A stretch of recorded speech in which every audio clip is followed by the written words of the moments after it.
Top of the clock, everyone. I hope all is well. Hope all is profitable on this good Monday morning. We just left the Secretary of State's office. We just completed an apostille assignment. Alrighty, so let's get into it. So these are two birth certificates that need to be apostilled. They were going to be presented in Mexico. How did I get this assignment? From a client who we recently serviced for her estate plan signing. So she sent me an email a couple of days ago. She asked if we offer apostille courier services, and I said yes, absolutely, of course. This is a service that we absolutely offer and can help with. She had a deadline that needed to be met. She needed to have these documents expedited, so she needed to have these documents delivered to her by Tuesday. It is Monday, and this Monday morning, I just literally left a couple minutes ago. I wasn't at the SOS for no longer than 15 minutes. Got everything signed. Got everything taken care of with no issue.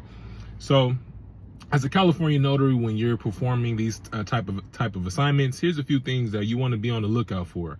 Number one, when it comes to handling vital statistic documents, especially with birth certificates, you want to confirm that you have the correct party's signature and stamp on the bottom right corner of the document. So in order for it to be apostilled, number one, it has to be a certified copy, and it needs to be certified by either the state registrar or the county clerk of where these certificates are originated from in said county.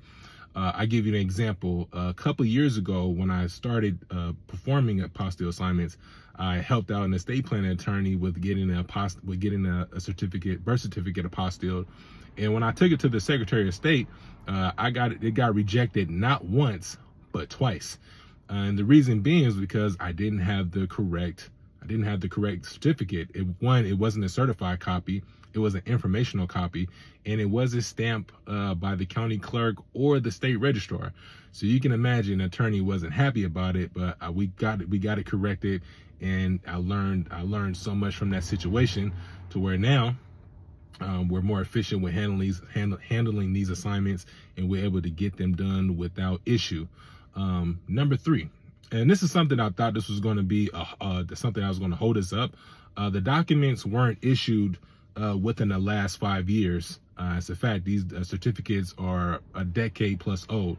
So I thought that was going to be an issue down the line. I thought it was going to be a holdup, but it actually wasn't. I was able to call the SOS in advance, and they were able to confirm as long as it was stamped by as long as it was a certified copy and the state registrar or the county clerk signed and stamped it, we were good to go. So we completed the assignment. It was successful. I'm going to be on my way to our client's residence now to hand deliver these documents to her. And as always, these are exciting assignments to take care of. So if you're an immigration attorney that's watching this video right now and you want to partner with a notary service who can absolutely help you with outsourcing your apostille courier needs so you can focus on what's more important for your firm, make sure you reach out to us today so we can learn more about your needs and how we could be of value for your firm moving forward. As always, I appreciate you all for tuning in. Until next time, peace.